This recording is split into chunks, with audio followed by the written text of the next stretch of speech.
Welcome. My name is Dr. Angel Acosta, and I have the august and the privilege to introduce you to Dr. Max Klau. Max, how are you? Great. Glad to be here. Good. So today we'll be in conversation with this legendary force, that's at least how I see him.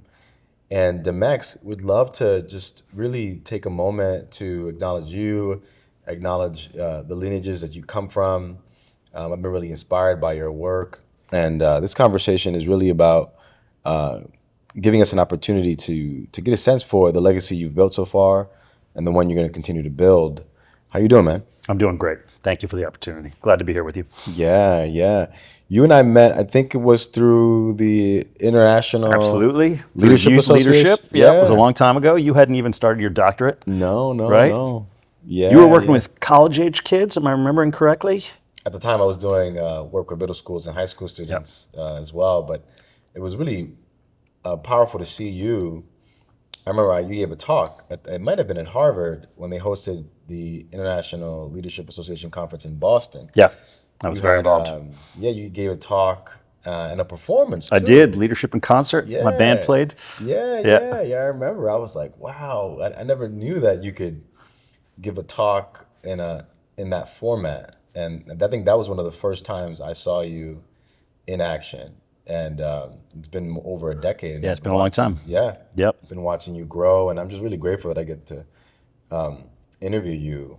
So, you've been so involved. You got your doctorate from Harvard. You've led organizations nationally, involved in national service and civic engagement. What's the through line when it comes to your work? Yeah. I feel like the philosophical through line is, how do we understand the relationship between inner change and outer change? Mm-hmm. And what's going on in the head and heart and soul and body of somebody who's trying to do good, and then the world around them shifts, and how do we see the relationship between that? And that interest, that quest to understand that, led to a career that's at the intersection of service and leadership development. Mm. So how do we think about developing individuals as leaders while they are immersed in acts, in efforts, and organizations to lift up others and help the growth and development of others? And my whole career has been at the intersection of those two things. Yeah, you've been able to become an expert in, become familiar, and deepen a variety of paradigms and concepts from your research to your practice in leadership in different organizations like adaptive leadership, development goals. Could you name those? Yeah, I feel like adaptive leadership became my home base. I discovered adaptive leadership when I was getting my master's in education. Didn't realize there was a field of leadership or a career to be had, and it just changed my life. And I feel like that framework of adaptive leadership is kind of my home base. Mm-hmm. But over the years, I've had just so many other things. I've become trained as a master integral coach with integral theory and Ken Wilber's work. I was at City Year, a national service organization, and that whole approach to engaging a whole bunch of different stakeholders in service and kind of social change, and then working at New Politics, and I learned a lot about political campaigns and how do you make change in the political context. Mm-hmm. And I feel like I've been able to weave all of that. Also Joseph Campbell and mythology, I know we're going to talk about that. Yeah. But all these different strands, and I spent years just figuring out how do we weave this together into something that's really practical and effective in the real world. Yeah. And I feel like I finally arrived at a moment where it's time to kind of offer it to the world. Yeah. Yeah, when I studied leadership studies in my graduate work, I spent some time studying adaptive leadership not with Dr. Ron Heifetz. I did meet him. Mm-hmm. I shook his hand once, and I was like, "Oh my God!" He's a celebrity. He's a leadership celebrity. He is. But it's really powerful to be part of that lineage. Yeah. And so much of that work is needed now as we conceive and think about this moment in the world. And so tell me more about this relationship between inner work and outer change and social change. Well, I call it the semester that changed my life during my master's, where I took adaptive leadership at the Kennedy School of Government with Ron Heifetz, which is all about understanding kind of systems and how they change or more often resist change. And at the same time, I took a class on moral development with the feminist psychologist Carol Gilligan, which was a deep dive into the head and heart of people trying to make moral decisions in the world. And both of them just completely changed my life, changed the way I understood myself and how the world works. But I really couldn't understand what's the relationship between these conversations, you know? And eventually over time, I came to realize there's something about change in the world around us begins when somebody connects with their own deepest kind of source of mission and their own voice and speaks from that place of wholeness and purpose. And that is when the systems around us begin to shift. And you know, when you study the civil rights movement, when you study large-scale social change, you always see it begins with these people who get together and start to connect with their truth and speak their truth out loud. And so that's what got me to this place of when people take the journey towards greater wholeness within themselves, they begin to call forth more wholeness in the world around them. And, you know, over time, I eventually arrived at this understanding of really the world around us is a reflection of the world within us.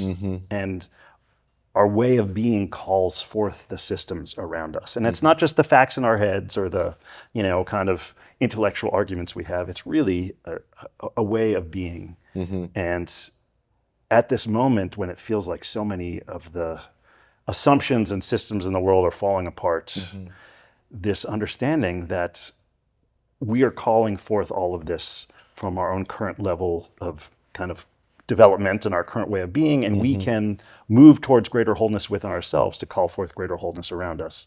I just, years of academic study and kind of in the trenches, frontline work of developing leaders, trying to create change on pressing public problems has got me to this understanding of the inner work and the outer work are actually too interconnected to separate.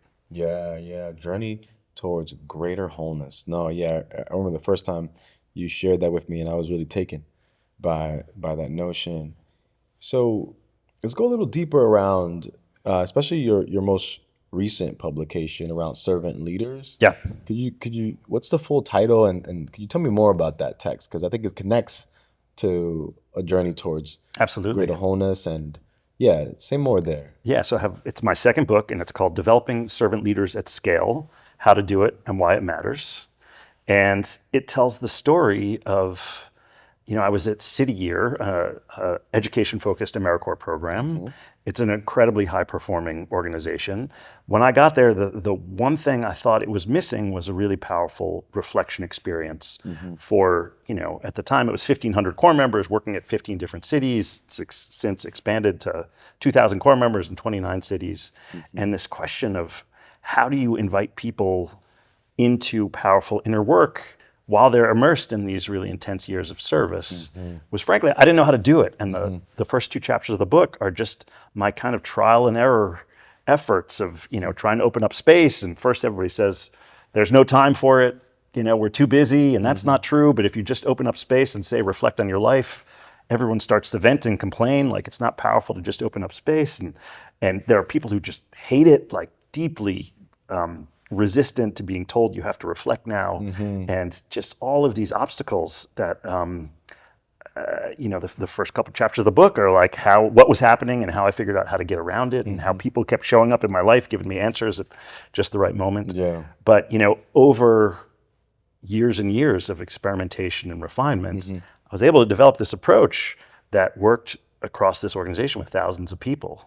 And on the basis of that, I was recruited to the New Politics Leadership Academy, where it was a new challenge where we had to create a capacity I was basically employee number one. We were a brand new startup. And so how do you build a scalable capacity to guide people through that work from scratch? And all of that went into this book, which is about kind of how it was developed and why it works. And then what are the different elements of the model and the theory and why it's important right now. You know, just back to City Year for a moment. I used to be jealous at those red jackets. Yep. And the cheers and the so fly, incredible man. culture. I was like, I want to be a City Year member. I want to go go back in time and serve. Yeah. So building servant leaders at scale. And so let's go deeper there. Like, how does that, at a moment where we do need to build more servant leaders, like, Yeah.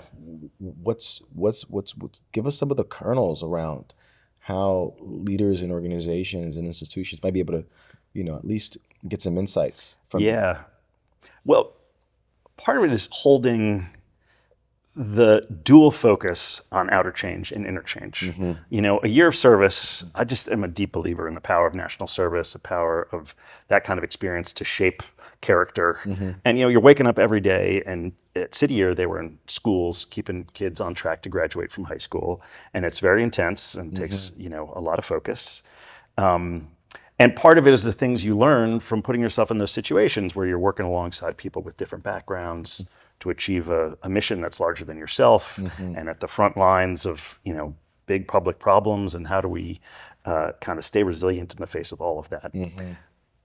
But along with that, there's that question of the inner transformation that AmeriCorps members go through. And one thing I've learned is there's always a lot of technical skills people need. At City Year's context, Corps members need to know how to do literacy tutoring and math tutoring and behavior management. And, they need trainings. And I think in every organization, people need technical expertise. But there's a deeper dimension. And we already talked a little bit about this idea of our way of being. And it's not the way we think. It's ontological. It's really how we show up. And we need to invite people into a journey of transformation at that deepest level.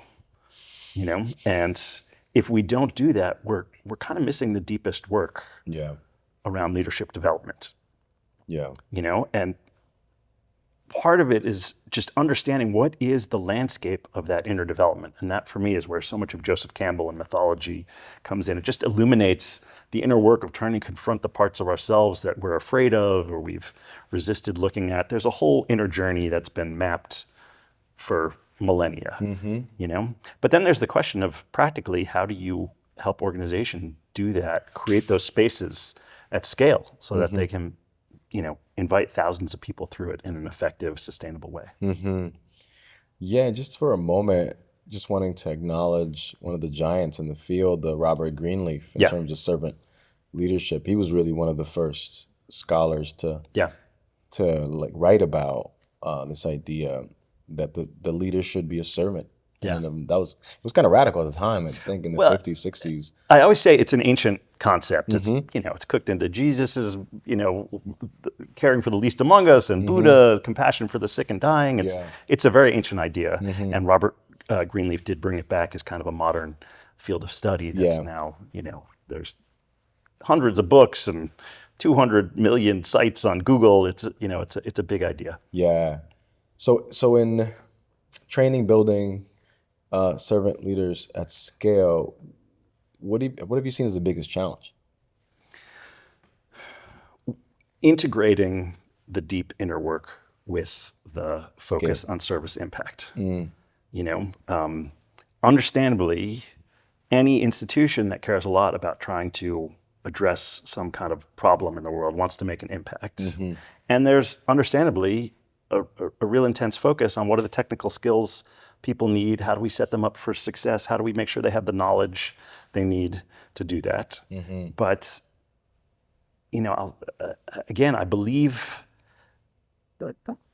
so much of the world around us is a reflection of that inner way of being, and we've kind of hit the limits of our ability to move past the challenges around us without intentionally guiding people through transformations at that innermost way of being. And when you try and bring that into an organization, one thing I've learned is there's some resistance that's going to show up.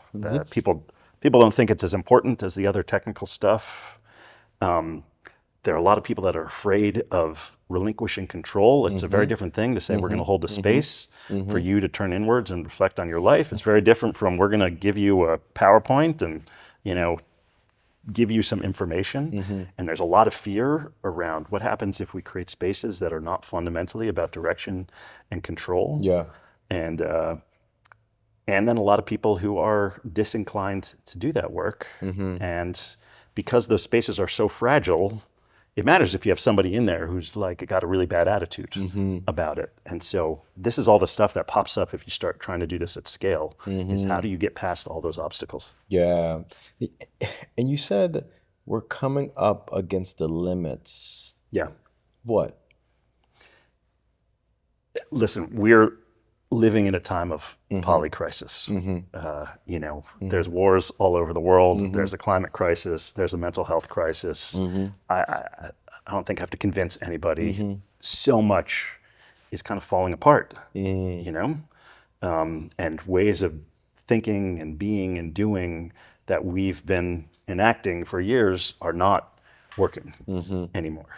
Yeah. And I think we've tend to bring to it this real achievement consciousness of if we can just set our goals and build the technical skills to achieve those goals and build organizations as machines that, are geared towards those goals, then we should be able to get past these. And we've just found it doesn't work. Like we cannot just focus on technical skills and knowledge and evolve beyond this. Yeah. And I think, again, it's because so much is a reflection of our innermost way of being. And we have to turn and face that. And one thing I found, I've been very privileged to be able to work with some very powerful, successful people with a lot of education and a lot of privilege and a lot of power in the world. And I'm consistently amazed at how the inner work is kind of new to them. They're just like, nobody has invited me into this. I haven't heard about this before.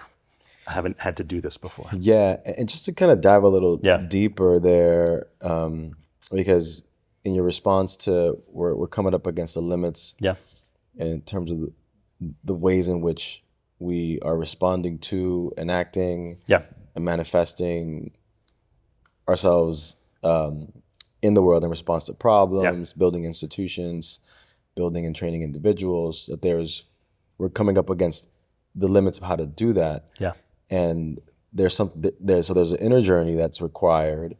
But in that inner journey, I think you discuss and you talk a lot about shadow work. Yeah, it's time to bring that in. So talk to me about why, So answer the question again. Like, we're coming up against the limits of the ways in which we engage, especially solving the problems, the most pressing problems. And then what is the relationship to shadow there? So a lot of my work is grounded in shadow, and my understanding of shadow is very influenced by Carl Jung, who wrote a lot about shadow. And the basic idea is all of us have this kind of idealized version of who we are. We're a good person, and we're, we do good things in the world. But all of us have parts of ourselves that don't fit in that image. And so that stuff gets kind of repressed. We just move it out of our consciousness, and we don't like to recognize that it's part of us.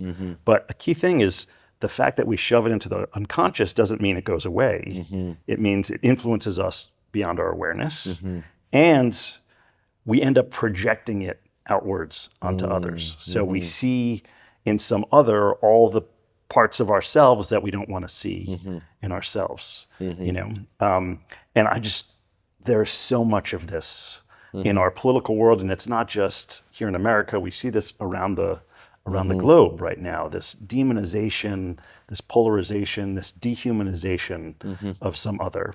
And, there's a story I like to tell of, we do shadow work at New Politics Leadership Academy. We had people who are thinking about running for politics, running for office, do this work, and we do a pre and post test. And we ask, I'm connected to my mission statement. And the pre is about 73%, and it goes up to maybe 84%. There's like a 10, 12 percentage point.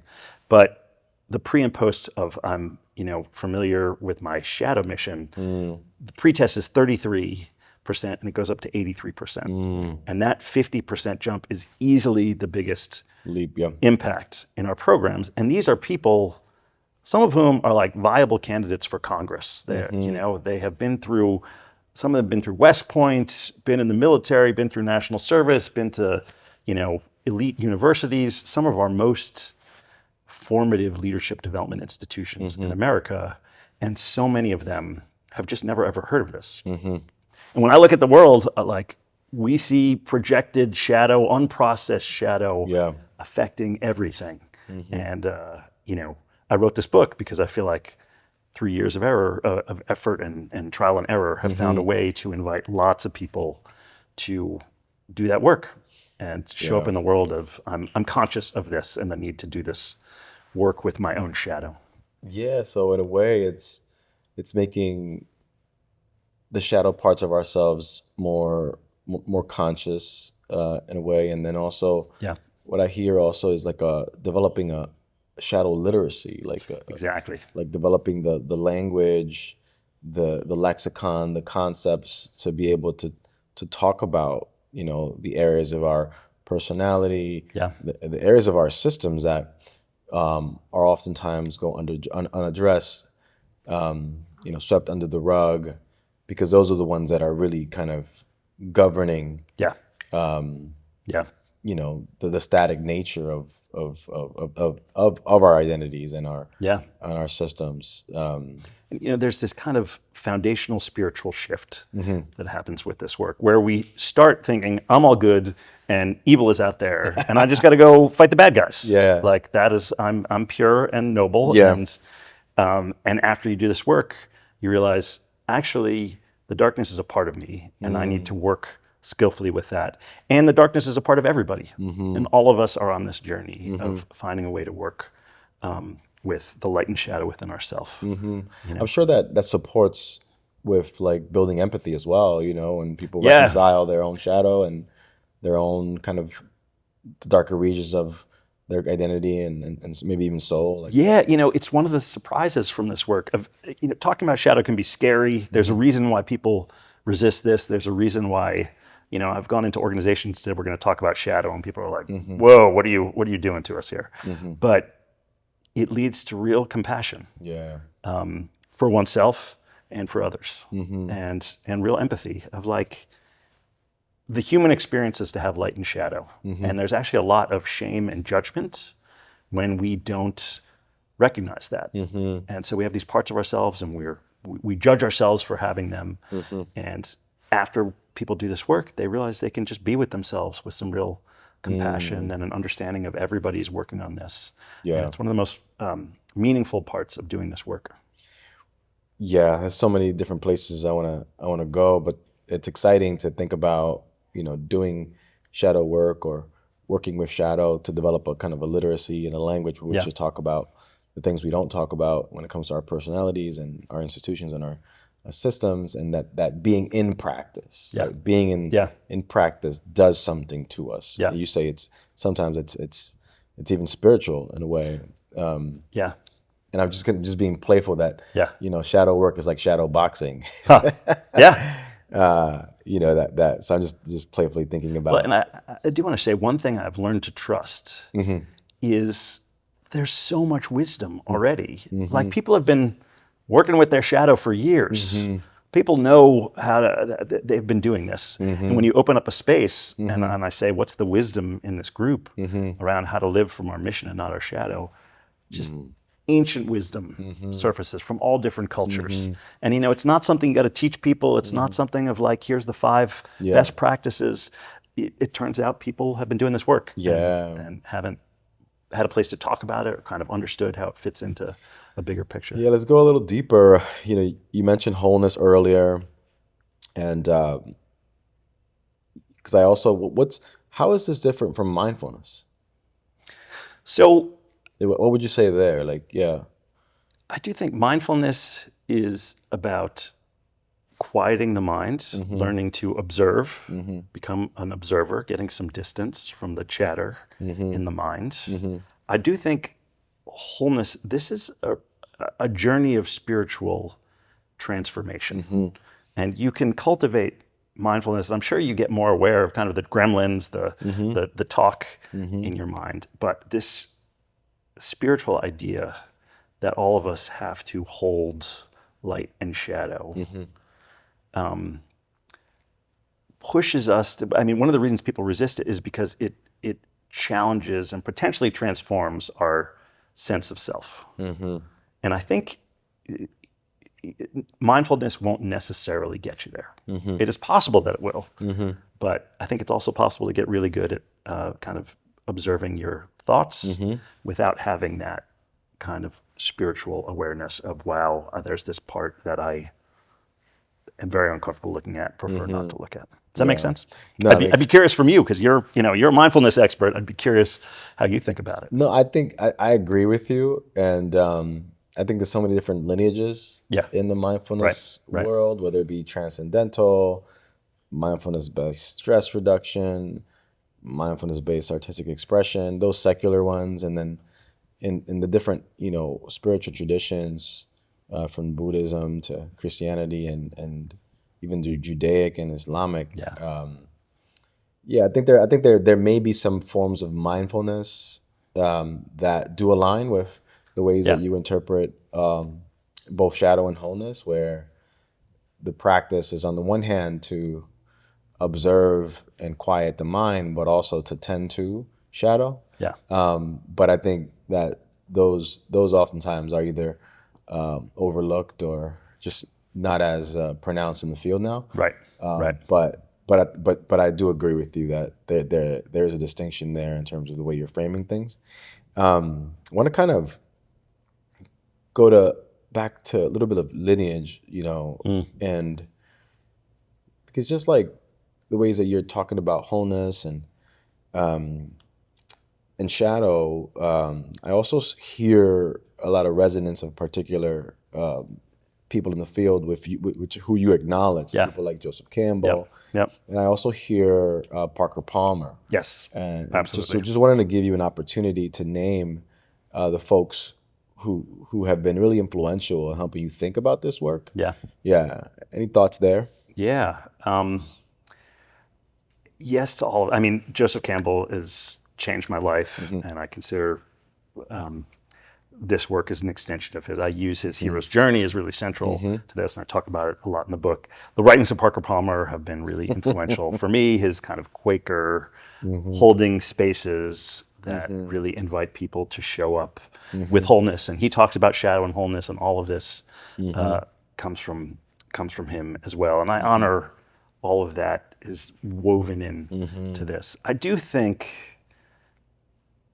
Campbell and Jung really emphasize this kind of spiritual, it's kind of like a rite of passage. It is a journey of spiritual transformation. And in myth, we see it from cultures all around the world. And this hero's journey is you leave behind something familiar and comfortable, and you get initiated. You go through this process that is fundamentally about facing the parts of yourself that you're afraid of and prefer not to focus on.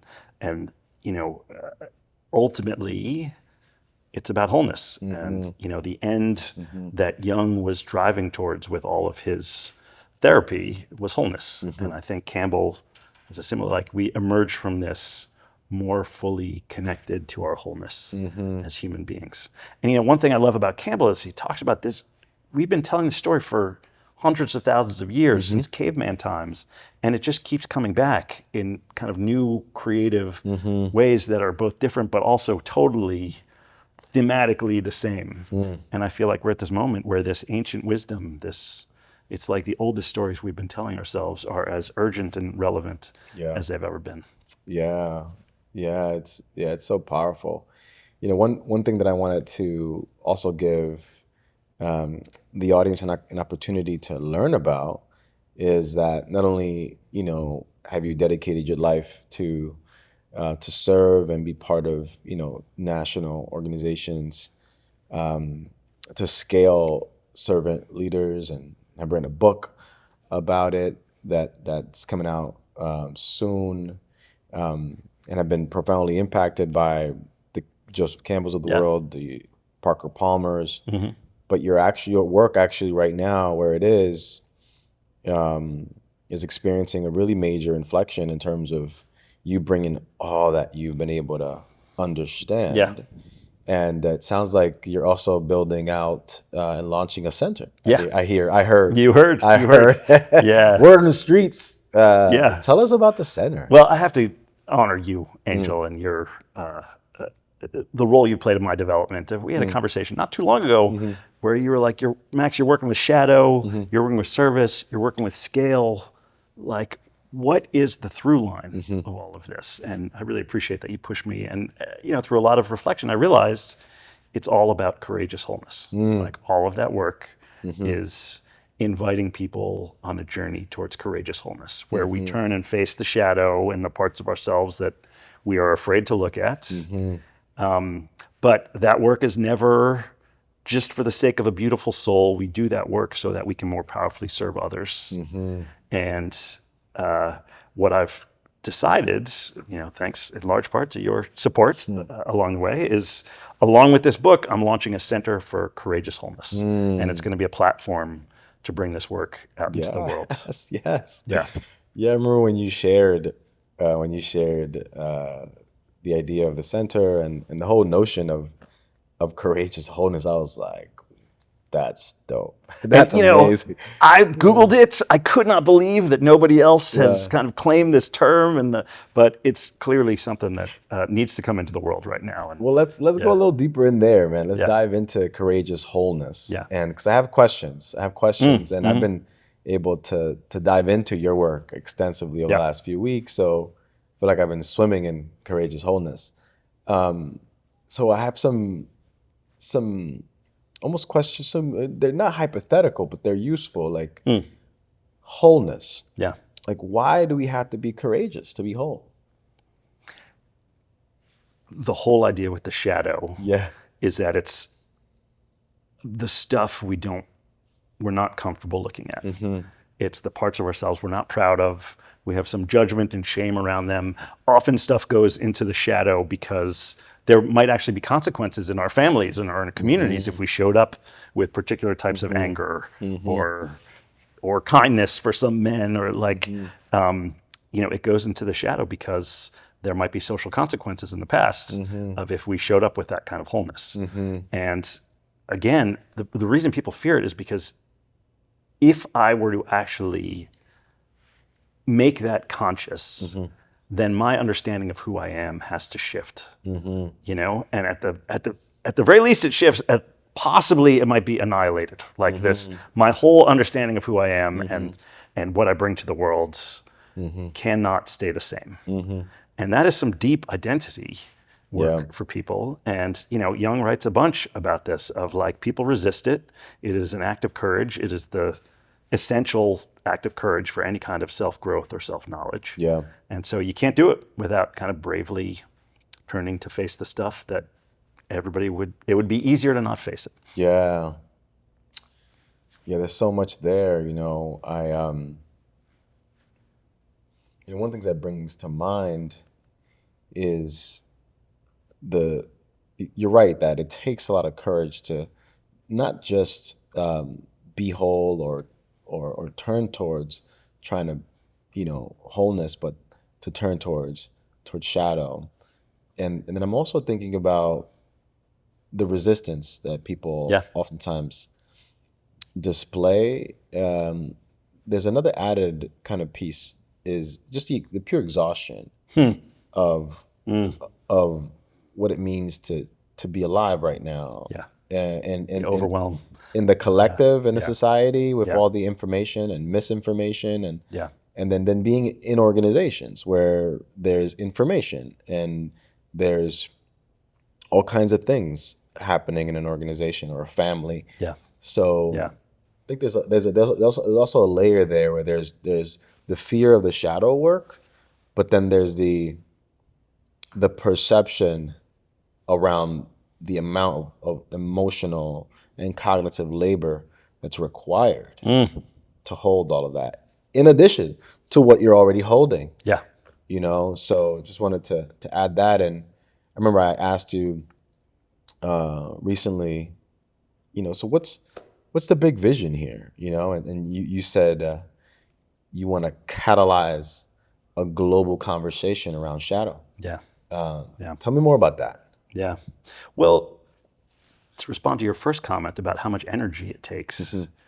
And it's actually one of the reasons why I think it's so important that we turn and face this, because actually it takes tremendous amounts of energy to not do this work. To try and preserve this illusion that we are all good and noble and fighting against the other who is all evil and darkness. And I think a lot of people are waking up to like, we can't keep doing this.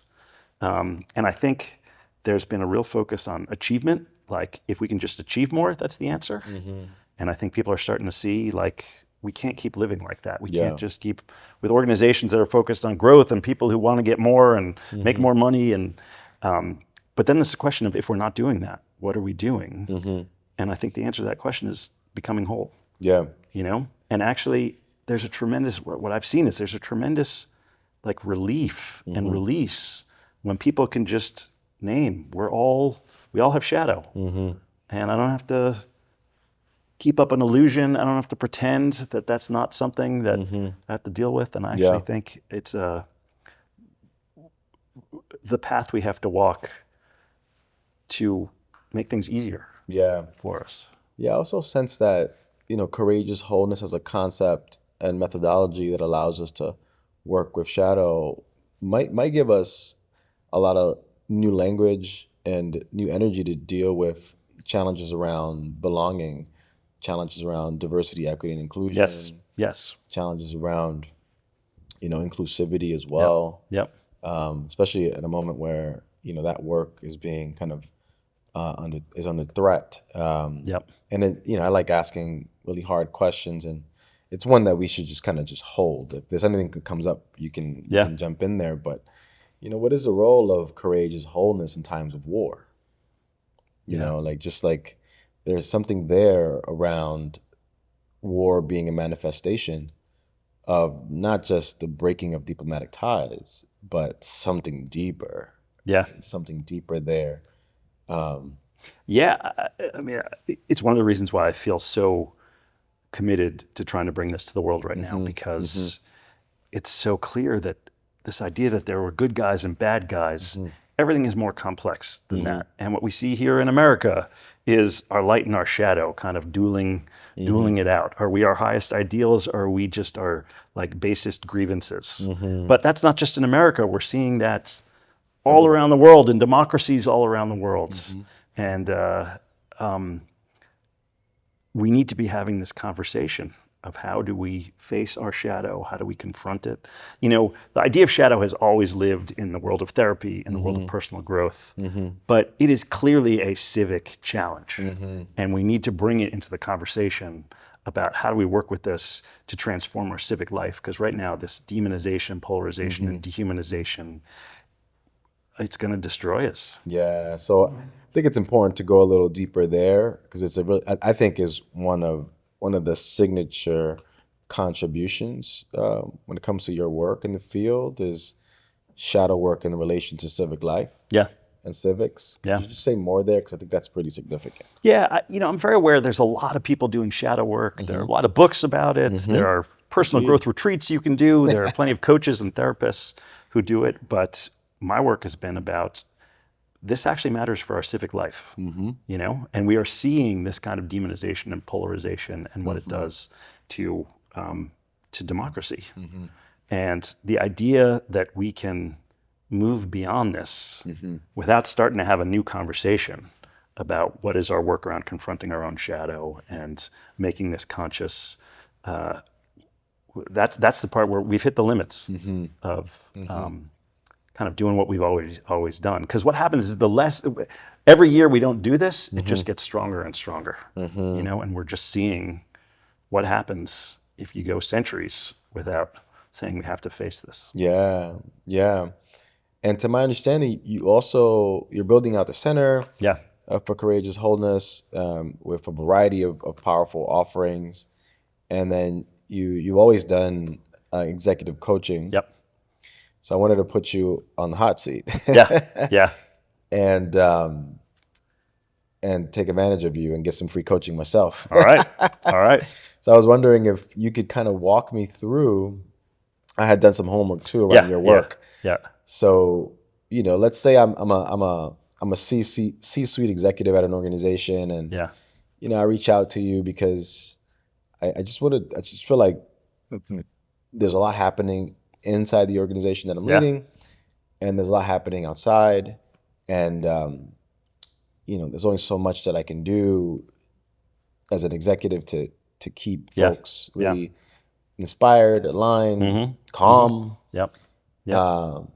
And I come to you for support around reconnecting and connecting to a deeper sense of purpose and vision. Yeah. How would you work with me? Yeah. So a key idea, which is a theme that's already come up multiple times, is the coaching is about working at the level of way of being. And what does it mean to guide somebody through a transformation at that level? And the idea is, our way of being shows up everywhere in our personal life, in our professional life. And, sometimes when we shift our way of being, we realize we need some new technical skills or some new knowledge. But we're working at the level of way of being, not just building those technical skills and knowledge. And obviously, based on the conversation we've been having, a key idea of that is working with our light and our shadow. And I know that part of the homework I have people do is part of my executive coaching. So would you be willing to kind of share with us your mission and your shadow? Yeah, so I wrote my mission. Okay. And then I wrote and if I could just, part of this is understanding light and shadow, they always go together. It's just truth. You literally can't have light without shadow. And they're actually related. The brighter the light, the darker the shadow. And one of the things Carl Jung says is we actually don't fully understand ourselves until we have looked at our shadow. So all of that goes into inviting people to write their mission statement, which is what's kind of my most noble, bold vision for kind of how I want to be in the world. And then the shadow is, if I am not living with integrity, how am I being? And really looking at that. So that's the theory behind this. And if you'd be willing to kind of... and the mission kind of captures really how I want to be. Right. And then what I want to do. If I can tell one story that I always share here is I've done this exercise many times. I got to do it in a business school once and had them write their mission statement. And one student, after having a few minutes to reflect, was like, I want to read my mission statement. And he said, I'm going to be a billionaire by the time I'm 40. And people laughed because it's just so bold. But I said, you missed kind of the key assignment here, because the question is, are you going to be known as an amazing mentor who lifted up everybody along the way and, improved the world for all these people? Or are you going to leave a trail of human wreckage and just be a world-class jerk? Because that path of walking that path to being a billionaire by the time you're 40, you can be a very different person in the way you walk that path. And this is an invitation to think about, how do you want to be, not just what do you want to do? Yeah, that's powerful. So this is the mission that I wrote, and I wrote it in kind of a precise and yet general way. Okay. My mission is to practice mindfulness and reciprocity in order to help others to cultivate individual and collective flourishing. So I try to keep it kind of playfully, thinking about all the work that I do and capture the spirit of it. What's the essence? I think that's it. Like just like really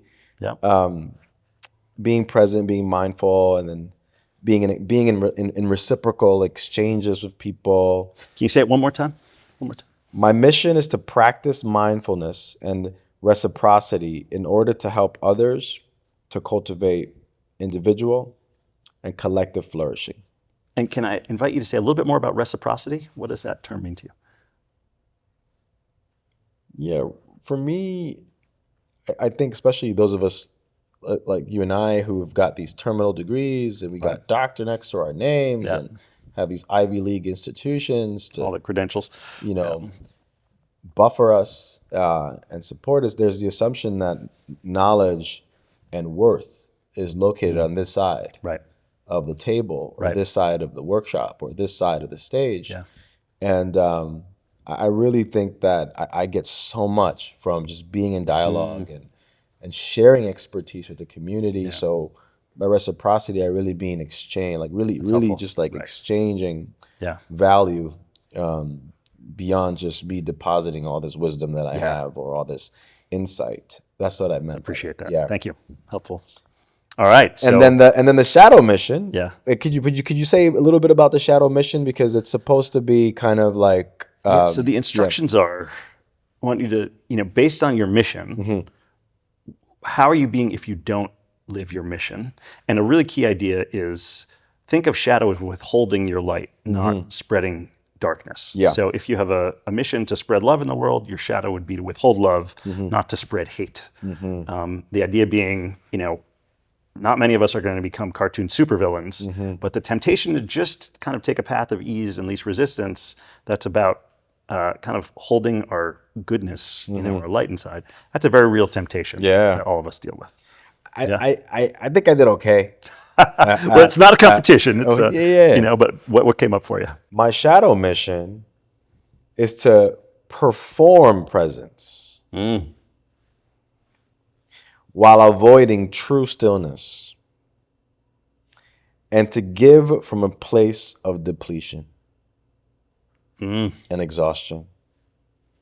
Ultimately, reinforcing cycles of burnout in myself and others.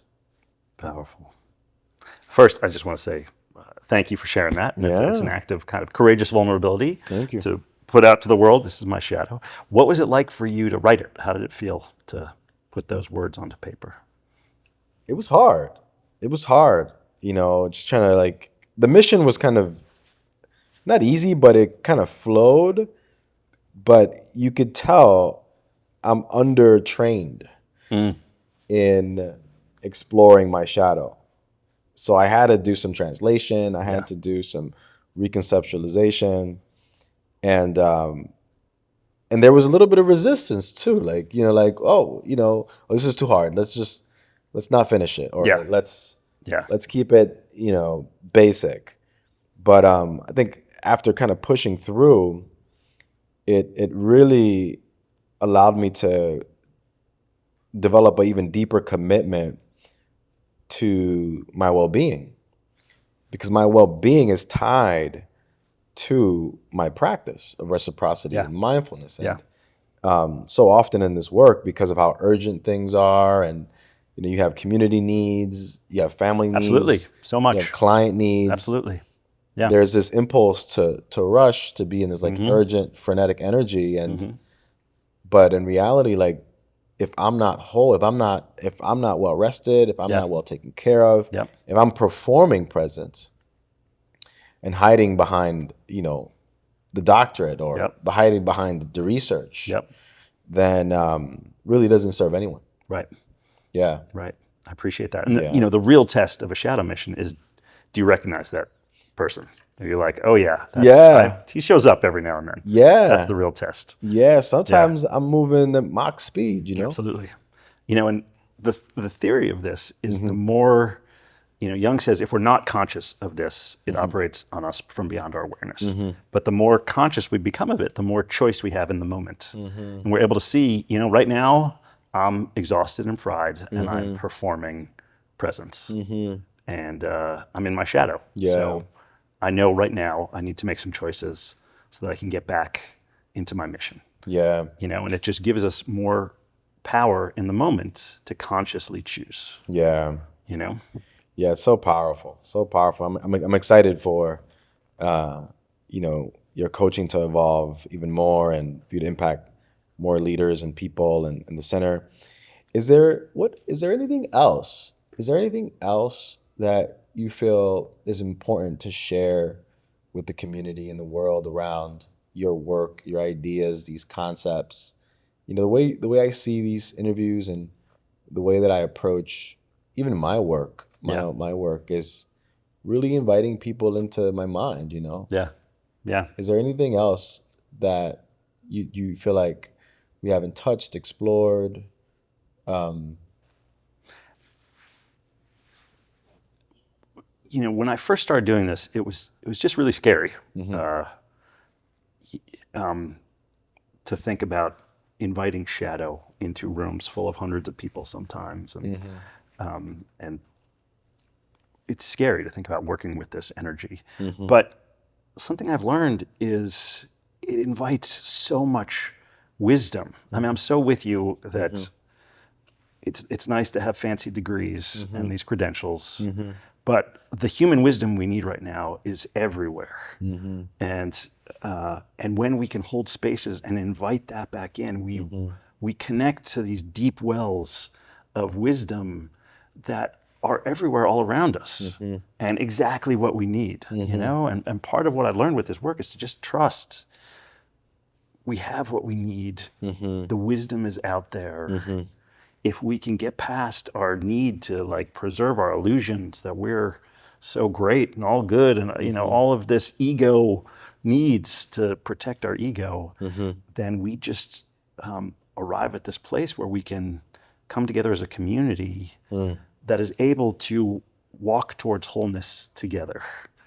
And it actually gives me a lot of peace and hope the more I do this work. Because once you start seeing what happens when people start working with their shadow and working with wholeness, we realize we all have what we need. And we can trust ourselves. That's kind of one piece that I wanted to lift up around this whole conversation is the role of community. Yeah. Right? That this work is best done in community. Yeah. And so in a way, like the Center for Courageous Wholeness is attempting to provide the community in the container for folks to do that and through the form of retreats, workshops, executive coaching. So yeah, just want to acknowledge that. Is there a question you might have for me? Any you know, I've been in your work. You know, I've watched you for almost a decade. Back at you. And you know, any question for me? Well, I know your work is around healing-centered education, and I'm curious what this evokes for you. What resonates for you, and what are the points of connection? And also, if there are any kind of points of difference where it feels like stuff you're doing that isn't connected to this or is worth raising up here. You know, I would first say that you said it earlier, like, you know, both in terms of the impact of shadow on our behavior has manifested in stories that repeat themselves across, you know, since we got out the cave. Nothing new. If that's when we want to start counting. And then also, you also alluded to, like, there's all kinds of ancient wisdom that has explored courageous wholeness in a way and has provided a spiritual fortitude to deal with tough times, So I think our role as scholars and practitioners who want to contribute in these times is to be a good DJ. And by that, I mean a good mixer, a good remixer. Right. So I see I see courageous wholeness as a conceptual innovation in the form of a remix. It's you know, and it's a remix that is unique to you, which is because it's a novel turn that comes from you.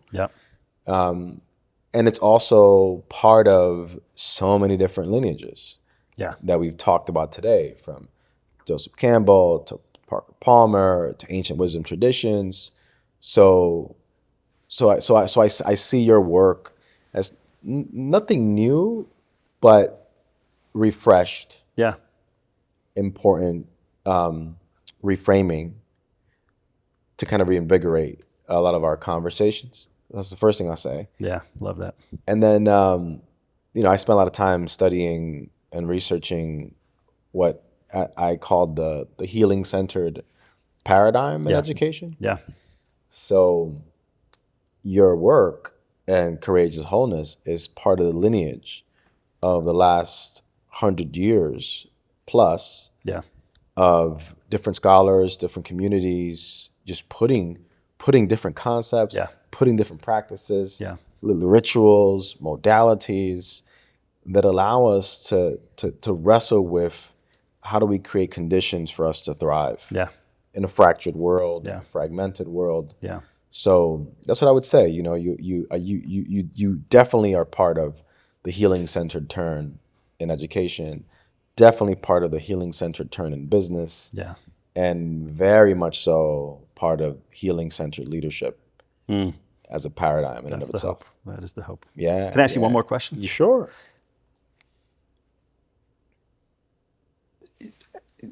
very much connect to this idea of like we're remixing and there's all these lineages. How do you hold Angel Acosta and the work of healing-centered education? Like, how much of it is you? How much do you understand yourself to be like in service to something coming into the world? Do you understand like how much is you personally and kind of your work, and how much is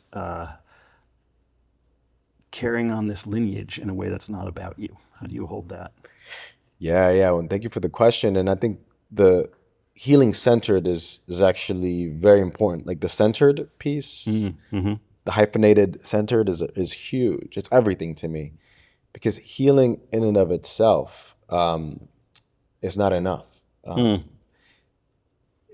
Because when you do this work and you just have healing as the organizing principle, several things can happen. You might develop a savior complex.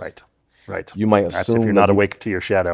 You can go there. Yeah. So for me, being healing centered is crucial for that, to response to that question, because in the work that I do, when it comes to community or clients, I'm centering the possibility of healing. I'm centering the possibility for us to create the conditions for us to thriving.